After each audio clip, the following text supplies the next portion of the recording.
Oke, hello, welcome back lagi sama gua di YS Channel. Ya, berhubung udah lama dan gua sempatkan kesempatan gua kali ini buat nerusin video part 4 rekondisi kaki-kaki dari si putih yang kemarin gua ganti di 120.000. Dan prosesnya gua bareng sama Om Joko. Gua ganti itu lower arm depan set dan gua ganti juga untuk shock breaker depan set kiri kanan. Kenapa gua pakai metode Sultan? Ya, sebelumnya disclaimer gue jelasin, berhubung mobil gue mobil perang, jadi gue punya konsep kalau bisa mobil gue nggak berhenti dan gue punya stok spare part yang bisa gue pasang sendiri di rumah. Itu awalnya kenapa gue beli set AC lower arm, padahal yang menurut gue rusak itu cuman di bushing karet lower armnya yang itu bisa diganti. Nah, keuntungan kalau punya set dari lower arm, pada saat yang baru lo pasang, yang lama kan bushingnya jebol. Nah, itu bisa lo simpen dulu, bushing nggak usah dibeli dulu, nggak apa-apa. Tapi begitu ada indikasi bushing lo sudah mulai retak atau rusak, lo bisa beli bushing dan lo bisa bawa si lower arm yang lamanya itu ke tukang bubut buat dipasangin si bushingnya. Habis itu kapan mobil lo bisa berhenti atau bisa off, lo bisa langsung pasang, cukup waktu 2 jam maksimum 3 jam ya, itu udah bisa kepasang kiri dan kanan. Itu sih niatan gua dan memang seperti itu saran dari Om Joko. Nah, kayak gue ikutin untuk kasus di ball joint yang masih bagus. Tapi kalau ball jointnya udah nggak gitu bagus, sampai saat ini gue belum menemukan solusi. So, nggak pakai lama, ini gue bahas soal lower arm beserta shock dari Trivindo. Dan ini proses pemasangannya. Ya, kita bakal pasang itu dan lagi progres. Baru kepasang shock breakernya. Lagi proses pencopotan si lower arm.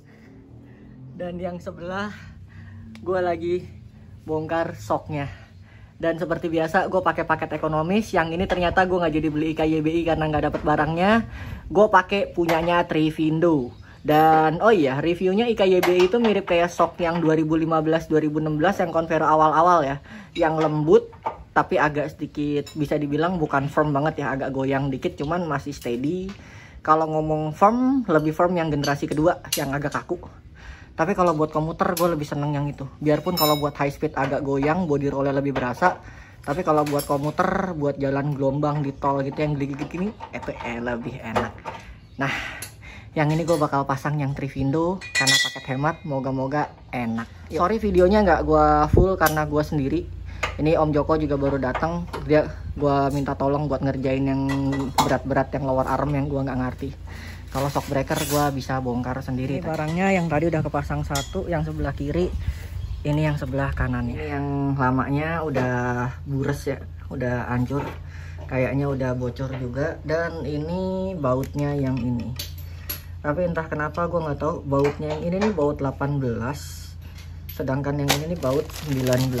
Jadi gue nggak bisa pakai baut yang itu dan gue tetap pakai bautnya bawaan si Trivindo. Ini yang asli yang baru. Yang asli yang baru, asli Trivindo sih, bukan asli ini. Look like-nya rekondisi. Cuman gue nggak tahu apakah rekondisi atau bener. Mungkin yang tahu bisa komen. Nah, moga-moga sih awet ya. Yuk, mari kita pasang. Kita bandingin panjangnya aja ya. Kelihatan kan, yang satu lebih panjang, yang satu lebih pendek, menandakan yang ini sudah mimpes dan sudah tidak layak dipasang. Tapi tadi gue cek ternyata support gue masih bisa kepake, jadi gue masih pakai support yang lama. Ya berharap aja sih nggak 2 kali kerja, tapi kalau cuma support mah it's okay lah, bukanya gampang, asal jangan lower arm. Walaupun bukanya nggak gampang-gampang amat karena kuncinya banci semua.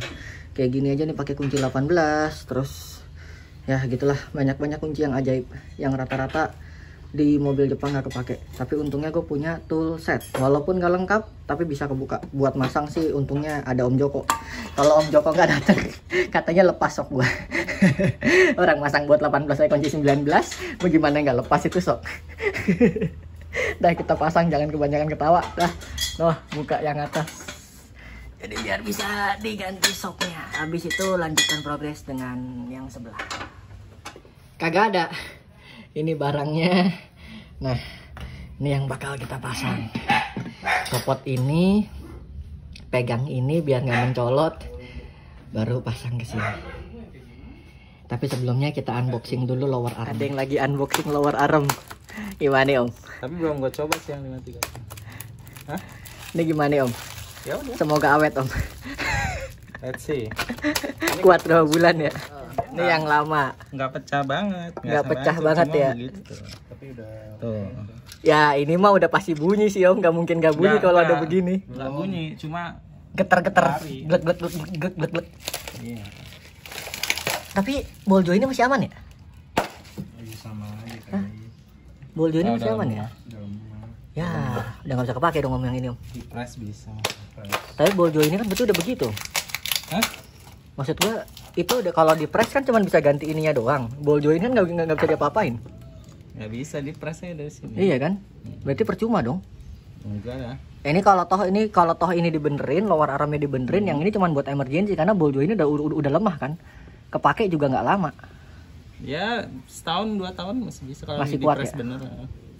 Pakai mesin press nih di press. Ya udah ntar kita akalin. Kita lihat dulu yang ini yang harga paket hemat. Ntar harganya seperti biasa di deskripsi di bawah ya. Kalau jasa pasangnya ntar hubungin nomor di bawah juga. Nah nih bapak tukang pasangnya. Kalau saya cuma mekanik tukang buka baut. Ilmunya nggak ada soalnya. Saya cuma tukang buka baut dari kemarin, pangkatnya nggak naik-naik, sedih amat ya. Ini yang baru. Ini agak berbeda. Kok bentuknya agak beda ya? Dia lebih lebar. Celahnya Sepintas celah-celahnya lebih lebar. Gimana dengan rasanya? Berdoa aja semoga rasanya nggak beda.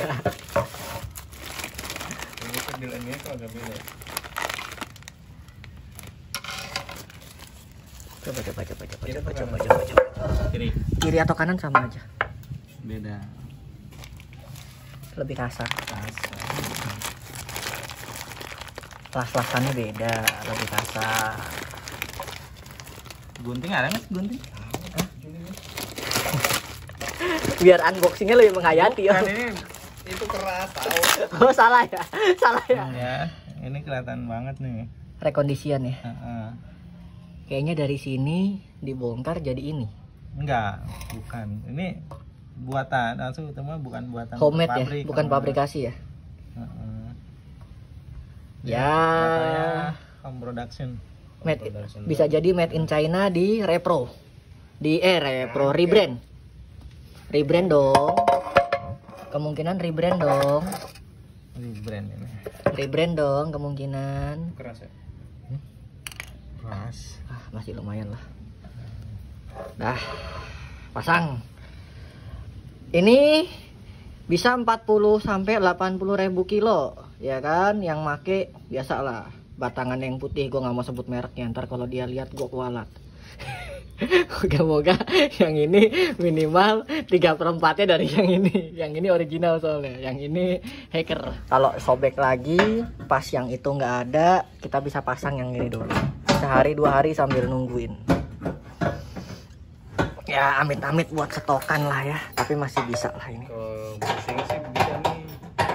Oke, itu tadi proses pemasangan lower arm dan shock breaker depan dari si putih yang gue pakai di Trivindo, dan untuk brand dari lower armnya itu si Hacker ya. Dan untuk barang bekasnya, untuk si shock breaker itu bisa kelihatan kayak gini. Ya udah nggak gitu bagus sih, semuanya udah pada bocor, udah pada lemes semua. Dan ya buat yang nanya itu diapain, jawaban gue kiloin. Karena kalau disuntik juga udah nggak bertahan lama, jadi ya udah buang aja. Dan ya tinggal dites di jalan gimana. Tapi so far dari pas dipasang kelihatannya sih oke. Cuman ada sesuatu yang menarik sih kalau gue bisa bilang. Dan hal menariknya kayak apa? Ya ini hal menarik. Jadi pas gue pakai jalan gitu kan, pada saat gue pakai buat belok dan ada polisi tidur, somehow ada suara glek glek, kayak ada sesuatu yang bergeser atau nggak kenceng. Gue sempat coba cek di baut-bautnya, ternyata semua sudah kenceng. Dan akhirnya gue bongkar sekali lagi. Dan pada saat proses pembongkaran ditemukan dari shock breaker Trivindo yang di depan itu dia nggak ngeplak dengan pernya. Alhasil mau nggak mau gue akalin, gue ganjel selang. Jadi kayak anak-anak lama ya, kalau nyeper tuh biasanya pakai selang air. Jadi per keongnya dilapis lagi pakai selang, dan itu baru dipasang lagi, dan hasilnya nggak ada suara glek-glek atau nggak ada suara kayak plat geser. Jadi sebenarnya itu kayak dudukan yang nggak ngeplak. Ya itu resiko kalau kita pakai barang ekonomis atau barang nggak original, ya jadinya kayak gitu. Tapi overall ya menurut gue masih toleransi lah ya untuk shocknya dengan harga segitu. Jadi gue sempat komplain juga, gue kirain lower armnya, tapi ternyata pas gue telusurin bukan lower armnya, ternyata itu suara dari shock breaker. Jadi shock antara per yang nggak ngepas.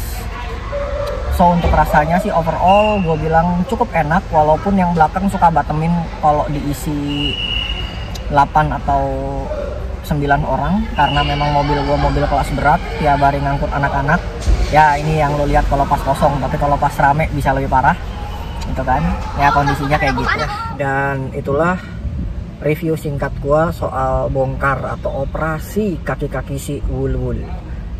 Ya buat yang mau nyoba beli spare partnya seperti biasa ada di deskripsi untuk toko dimana gue beli. Dan kalau mau nyoba masang ya bisa kontak ke Om Joko atau bisa coba ke mekanik kepercayaan kalian masing-masing. Sesuaikan dengan budget, sesuaikan dengan kondisi, usahakan kendaraan terawat. Kalau kendaraan terawat kita nyiksanya juga enak. Ya sekian dari gua, kita ketemu lagi di video berikutnya. Jangan bosen-bosen ya lihat muka jelek gua. Thank you for watching, gua YS, gua mohon pamit. Bye bye.